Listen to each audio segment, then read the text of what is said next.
Hello दोस्तों, आप सब कैसे हैं। तो चलिए आज हम लोग पढ़ने वाले हैं आईयूपीएसी और बहुत ही सरल तरीके से पढ़ेंगे। आपको पूरे यूट्यूब पर ऐसी आईयूपीएसी से रिलेटेड कोई क्लास नहीं मिलने वाली है, तो प्लीज़ वीडियो को पूरा देखिएगा। तो चलिए शुरू करते हैं। सबसे पहले अपन लोग जानते हैं भाई, जो आईयूपीएसी है इसकी फुल फॉर्म क्या होती है। तो चलिए समझ लेते हैं आईयूपीएसी। तो देखिए यहाँ पर जो आईयूपीएसी फुल फॉर्म होती है हम लिखे देते हैं। आई मतलब होता है इंटरनेशनल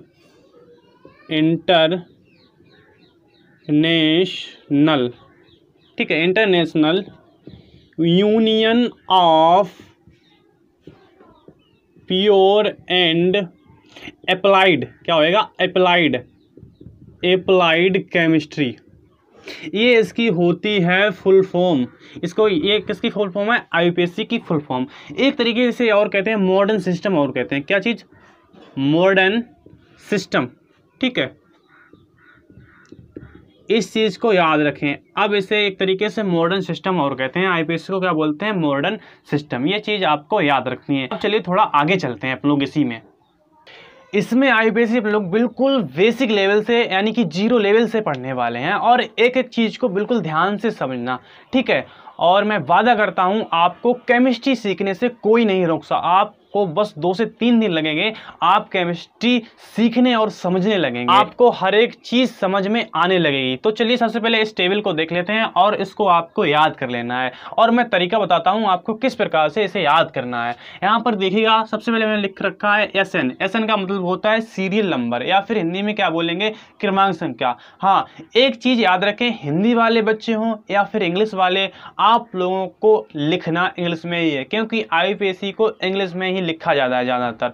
आप हिंदी में लिखोगे तो गलत कर लोगे। तो मेरे अनुसार, जो अगर मेरा सुझाव मानो तो प्लीज इस चीज को इंग्लिश में ही लिखें। ठीक है, तो सबसे पहले तो आपको यहाँ पर जो लिख रखा है SN का मतलब है सीरियल नंबर। ठीक है, यानी कि हिंदी में बोलेंगे क्रमांक संख्या। हम आपको बताएंगे हिंदी में भी और इंग्लिश में भी, लेकिन आपको लिखना है इंग्लिश में। ठीक है, और यहाँ पर देखिए हमने कार्बन लिखे हैं सीरीज वाइज, यानी कि 1 2 3 4 5 6 7 8 10 तक कार्बन लिख रखे हैं। उसके बाद यहाँ पर लिखा गया है एल्क नेम, यानी कि अगर एक कार्बन है C1 है, तो C1 के लिए अपन लोग एल्क नेम क्या लिखेंगे, उसके लिए एक कार्बन के लिए नाम क्या लिखा जाएगा।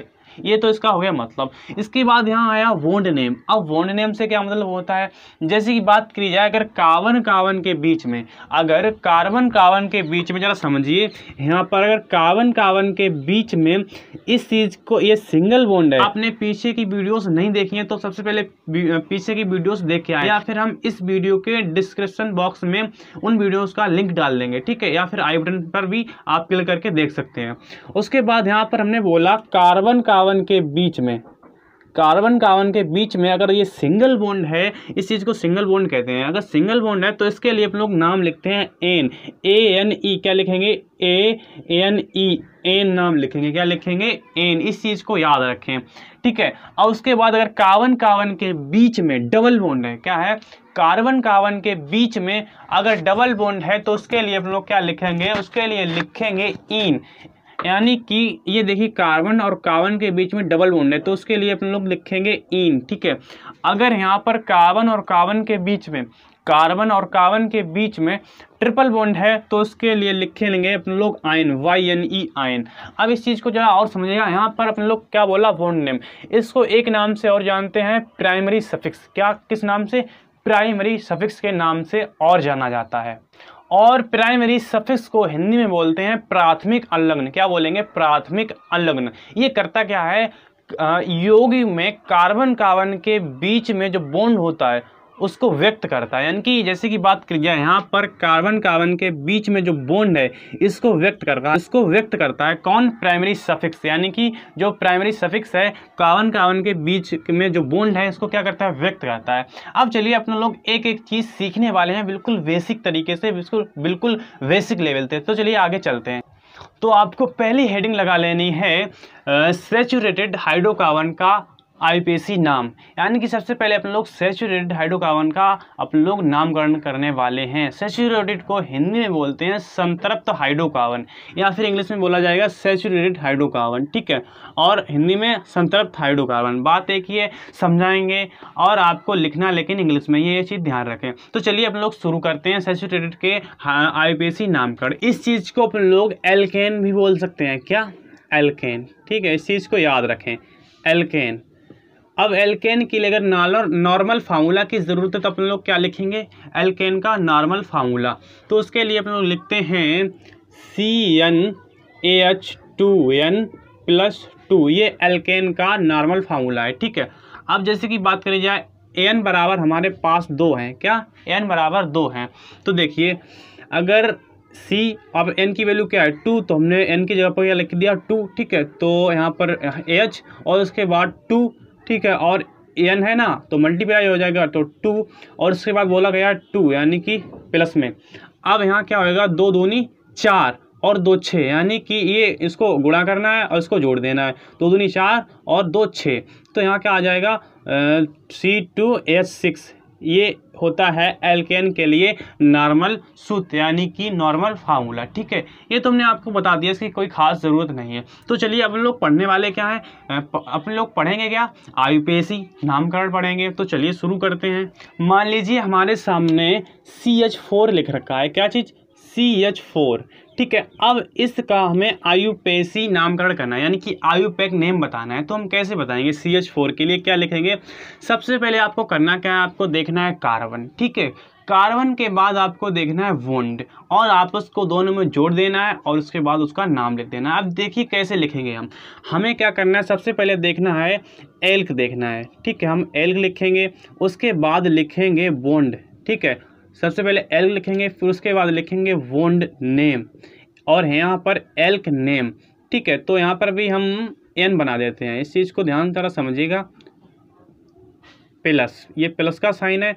सबसे पहले क्या लिखेंगे, अपन लोग लिखेंगे एल्क नेम फिर बॉन्ड नेम। ये एक तरीके से इसका फार्मूला है बनाने का, आईयूपीएसी नामकरण बनाने का। अब यहाँ पर देखिए हमारे पास CH4 है। अब इसमें कार्बन कितने हैं, हमारे पास यहाँ पर एक कार्बन है, कितना, एक।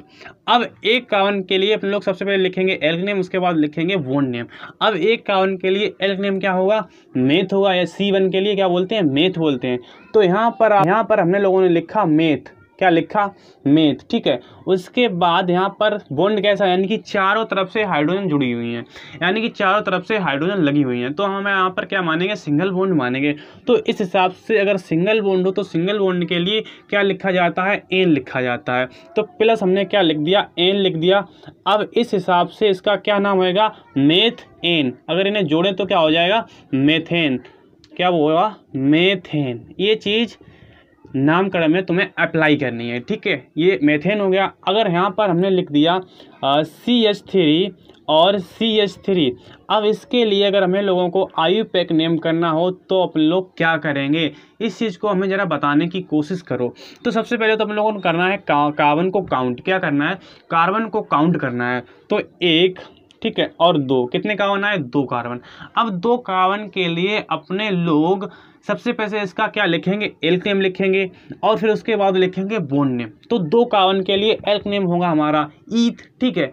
हमने ईथ लिख दिया, यहाँ पर क्या लिखा, ईथ लिखा। उसके बाद बोला गया है क्या लिखना है, बॉन्ड नेम लिखना है। अब देखिए कार्बन और कार्बन के बीच में कैसा बॉन्ड है, सिंगल बॉन्ड क्रिएट है। तो अपन लोग सिंगल बॉन्ड के लिए क्या लिखते हैं, एन लिखते हैं। तो हमने क्या किया, प्लस एन लिख दिया।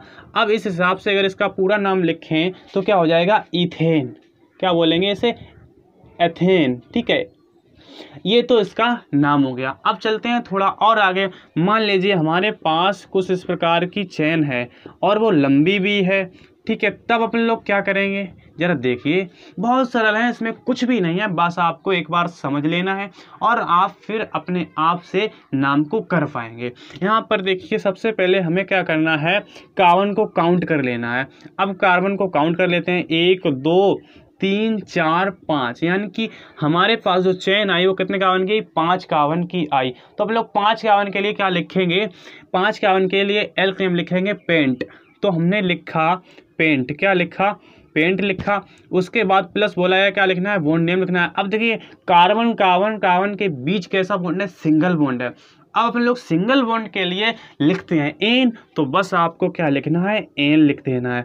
उसके बाद क्या हो जाएगा, ये पेंटेन, अगर पूरा पढ़ेंगे मिलाकर तो क्या होगा, पेंटेन। ठीक है, हमने लिखा पेंटेन, इसका नाम पेंटेन हो गया। चलिए अब थोड़ा और हम आपको थोड़े डाउट वाले क्वेश्चन देते हैं, यहाँ पर जरा समझने की कोशिश करिए इन क्वेश्चनों को। यहाँ पर CH3 ठीक है, और CH2 और CH2 और CH2 CH2 और CH2 और CH2 CH3 ठीक है। अब यहाँ पर जरा देखिए, ये जो चेन है यहाँ तक तो सीधी है, उसके बाद ये इधर को गई है, मतलब सीधी नहीं है। अब इस किसके लिए क्या लिखते हैं अपन लोग, यहाँ पर अगर ऐसी बात आए तो इसके लिए आपको प्राइमरी, जिसमें बताया गया first degree carbon, second degree carbon और थर्ड डिग्री कार्बन, वो वाला वीडियो आपको जरूर देखना है। डिग्री ऑफ कार्बन वाला वीडियो आपको जरूर देखना है, आपको इसके डिस्क्रिप्शन बॉक्स में इसका लिंक मिल जाएगा। ठीक है, यहाँ पर क्या करना है, प्राइमरी कार्बन को पकड़कर खींच देना है, यानी कि जो प्राइमरी कार्बन का मतलब होता है सिरे को पकड़कर खींच देना है। जब खींचेंगे तो चेन ये सीधी हो जाएगी। ठीक है, जब सीधी हो जाएगी तो हम आराम से कार्बन को काउंट कर सकते हैं। तो 1 2 3 4 5 6 7, कितने कार्बन है, 7 कार्बन है। अब 7 कार्बन के लिए सबसे पहले अपन लोग क्या लिखेंगे, एल्क नेम लिखेंगे। तो एल्क नेम 7 कार्बन के लिए होएगा हेप्ट, क्या होएगा, हेप्ट। तो हमने लिखा हेप्ट। अब हेप्ट के बाद बोला गया है प्लस बॉन्ड नेम भी लिखना है। तो अपने लोग कार्बन कार्बन के बीच में कैसा बॉन्ड दिख रहा है, सिंगल बॉन्ड दिख रहा है, तो सिंगल बॉन्ड के लिए क्या लिखेंगे, एन लिखेंगे। तो अपने लोगों ने लिखा एन। ठीक है, अब इसका फाइनली नाम क्या आएगा, हेप्टेन, क्या होएगा, हेप्टेन। इस चीज़ को समझने की कोशिश करिएगा, क्या होएगा, हेप्टेन। ये तो पहला लेक्चर हुआ। इसके बाद भी सिंगल बॉन्ड से रिलेटेड आपको नेक्स्ट वीडियो मिलेगा, उसमें आप कुछ डाउट वाले क्वेश्चन करवाए जाएंगे, जैसे कि साइड चेन होएगी, मतलब साइड चेन उसमें निकली होएगी तो उसके नाम कैसे करेंगे, तो आपको वो भी वीडियो देखना है। अगर आपने हमारे चैनल को अभी तक सब्सक्राइब नहीं किया तो प्लीज़ चैनल को सब्सक्राइब कर लें और वीडियो को लाइक करें। और हाँ, साथ ही अपने दोस्तों और साथियों को पास वीडियो को शेयर करना मत भूलें, जिससे कि वो भी केमिस्ट्री को समझ और सीख पाएँ। मेरा वादा है कि इंडिया का हर एक बच्चा अब सीखेगा केमिस्ट्री।